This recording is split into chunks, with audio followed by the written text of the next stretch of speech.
তাৰ এই post-mortem report মতে এটা গুলি দূৰৰ পৰা মাৰা হৈছে। হয় ছাৰ। সেইটো বাৰু বুজিছো। তাৰপিছত কেইবাটাও গুলি 0 পইণ্টত মাৰিছে। Point blank shot. ইয়াৰ অৰ্থ কি?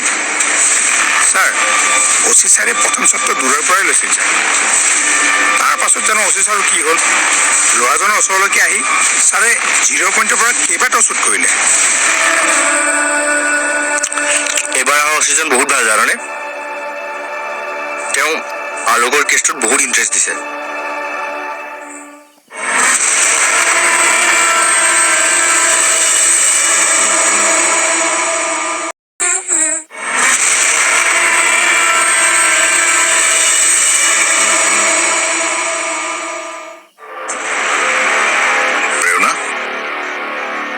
সত্য যিয়েই নহওক, সেয়া মই তোমাৰ আগত দাঙি ধৰিম। তোমাৰ ভাইটিৰ সপক্ষেই হওক বা বিপক্ষেই হওক, আচল সত্যটো মই উলিয়ামেই। আপোনাক বহুত বহুত ধন্যবাদ প্ৰাৰ্থনা।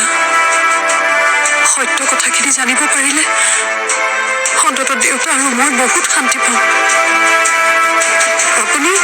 আপুনি এইখন থানালৈ অহা বুলি শুনি মই আশাৰে ইয়ালৈ আহিছো জানেনে? হ'ব ৰ'বচোন, ইমান চিৰিয়াছ হৈ নাথাকিবা।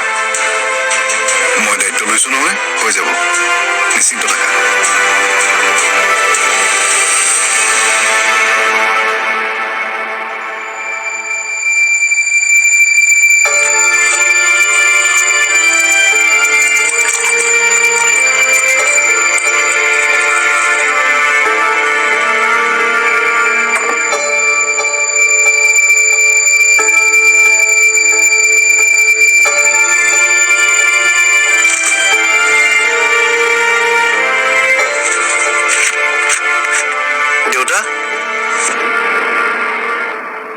আপুনি তাৰমানে কথা ক'লে একেবাৰে নুশুনে নহয়? কিমান কম আৰু আপোনাক, ঠাণ্ডা বস্তু নাখাব। আকৌ এতিয়া সেই ফ্ৰিজৰ পানীহে খাইছেগে। খোৱা নাই অ, ক'তনো খালো? তেন্তে হাতত সেই ঠাণ্ডা পানী বটলটো কিয়? ফাঁকি যে দিয়ে আৰু। হেৰ বাবা, বটলটো হাতত লৈছো, খোৱা নাই নহয়। খাওক খাওক, গোটেই বটলটোৱে খাওক। ৰাতি খালি এই কফে ধৰিলে বাঘে গৰম পানী বিচাৰি চিঞৰি নাথাকিব। হ'ব দে, নেখাওঁ। তহঁতৰ কাৰণে ঠাণ্ডা পানী অকণো খাব নোৱাৰা হৈছো। দেউতা, আপোনাৰ ভালৰ কাৰণেহে মানা কৰিছো। ৰাতি কাহ আহিলে আপুনি জানো কষ্ট নাপায়? আপোনাৰ কষ্ট হলে মোৰ সহ্য নহয় কাৰণেহে মই কৈছো। কথা কৈছে, মোৰ কষ্ট সি সহ্য কৰিব নোৱাৰে। যদি কষ্ট সহ্যই কৰিব নোৱাৰ, গুচি গলি কিয়?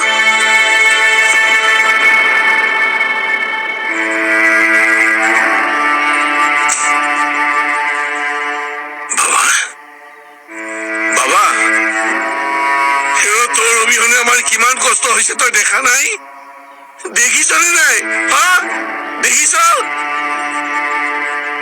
তই বেয়া পোৱা কাম আমি নকৰো, কেতিয়াও নকৰো।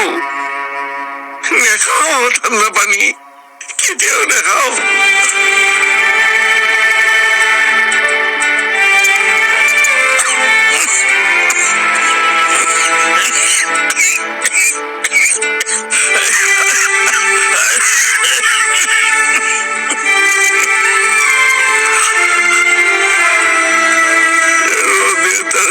কষ্ট পাইছো আবু ভাই, বৰ কষ্ট পাইছো।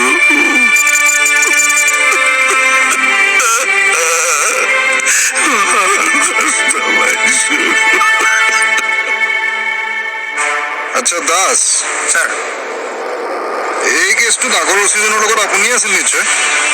হয় ছাৰ, তেখেতে সকলো কামতে প্ৰথম মোকে বিচাৰিছিল ছাৰ। ৱাহ, ৰাইট হেণ্ডেড মেন।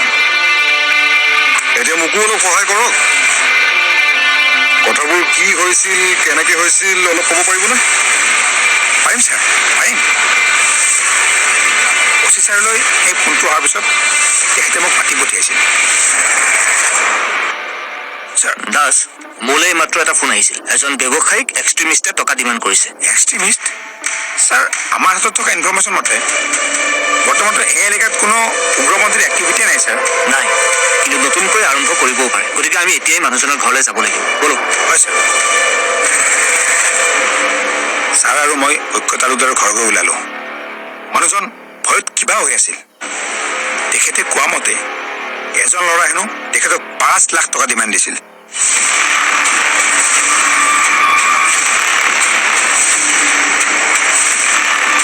তাৰপিছত আপোনালোকে টকা দিয়াৰ প্লেন কৰি তাক জালত পেলালে, ৰাইট? হয় ছাৰ। অচি ছাৰে তালুকদাৰক ক'লে যে ল'ৰাজনক তাৰিখ আৰু সময় দি টকাখিনি নিবলৈ মাতি দিব লাগে। কথামতে কাম ছাৰ। তালুকদাৰে ফেক নোটৰ বান্দোল এটা লৈ সেইদিনাখন টকা দিয়াৰ এক্টিং কৰিছিল ছাৰ। টোপোলাটো থ আৰু চাৰেণ্ডাৰ কৰ।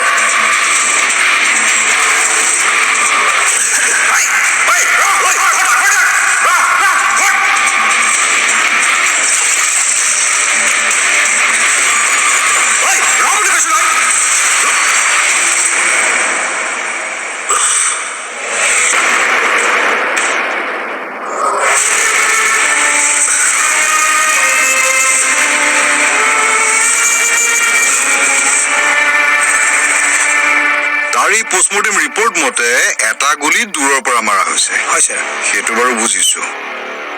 তাৰপিছত কেইবাটাও গুলি 0 পইণ্টত মাৰিছে, পইণ্ট ব্লেংক শ্বট। ইয়াৰ অৰ্থ কি? ছাৰ, অচি ছাৰে প্ৰথম শ্বটটো দূৰৰ পৰাই লৈছিল ছাৰ। তাৰ পাছত জানো অচি ছাৰৰ কি হ'ল, ল'ৰাজনৰ ওচৰলৈকে আহি ছাৰে 0 পইণ্টৰ পৰা কেইবাটাও শ্বুট কৰিলে।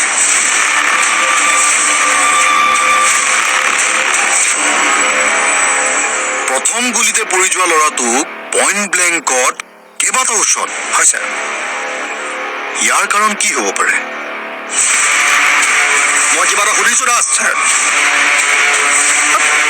পৰি যোৱা ল'ৰাটোক আকৌ শ্বুট নকৰি আপোনালোকেতো তাক কব্জাটো ল'ব পাৰিলেহেঁতেন, অন্ততঃ ল'ৰাটো জীয়াই থাকিলেহেঁতেন, হয়নে নহয়?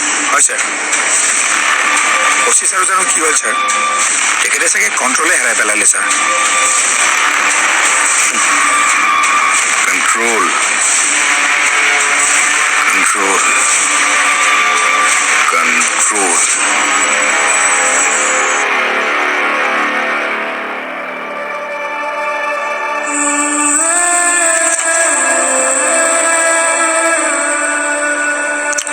এইবাৰ আমাৰ অচিজন বহুত ভাল জাননে?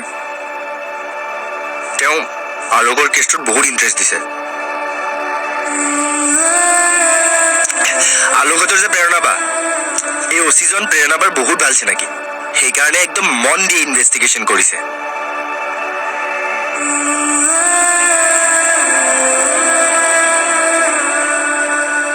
এই যে অপৰাধবিলাক হৈ আছে, ইয়াত পুলিচো জড়িত আছে জানানে? পুলিচৰ পৰা সাহস নাপালে কোনো বেয়া কাম কৰিবলৈ সাহস নাপায়। পুলিচ অপৰাধী এইবোৰ চব একেডাল পাইপৰে পানী।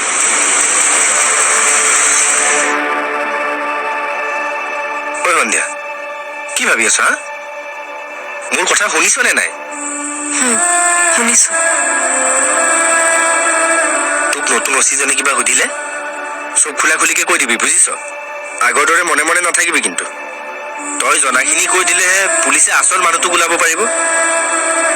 চব একে, পুলিচ আৰু অপৰাধী একেডাল পাইপৰে পানী, চব একে।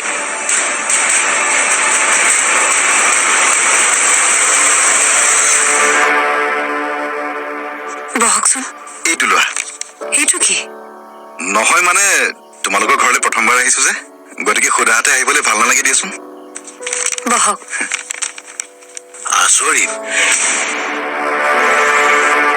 মানুহে পুলিচৰ ঘৰলৈহে টোপোলা নিয়ে, পুলিচে মানুহৰ ঘৰলৈ টোপোলা আনে জানো? মই এইখন ঘৰলৈ পুলিচে অহা নাই যে, সেইকাৰণে। এয়া মোৰ দেউতা। দেউতা, এইজনেই প্ৰাৰ্থনা। জানিছো জানিছো, তোৰ কলেজত পঢ়া ল'ৰাজন নহয় জানো? আপুনি থিয় হৈ থাকিল যে, বহকচোন। প্ৰেৰণাৰ কলেজত পঢ়া বুলি যদি জানেই তেনেহলে আপুনি বুলি কিয় কৈছে? তুমি বা তই বুলিয়ে কওক।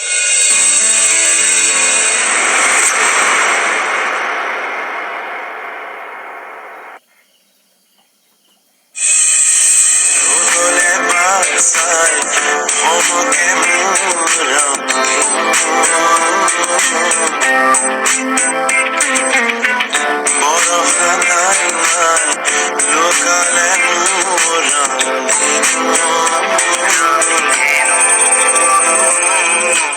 জীবন নদী বুকুতে অকতর বিচাৰি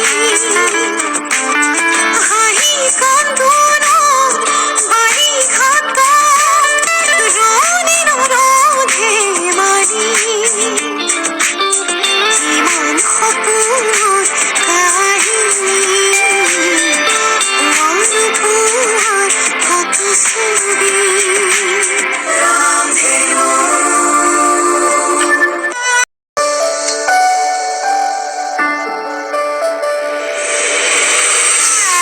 তুমি বোৱাৰীৰ ওপৰত মোৰ ছোৱালী হৈ থাকিবা তুমি তোমাৰ মাক নিসংকোচে যেনেকৈ কথাবোৰ কৈছিলা মোকো ক'বা ক'বানে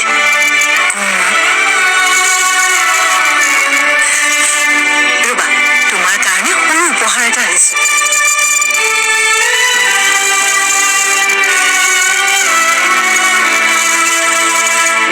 সময়ে দেউতা অকল আমাৰ লগতে নহয় অনুস্মিতাহঁতৰ লগতো খেলা কৰিছে তাই ভাল হোৱাৰ আশা আছে নে নাই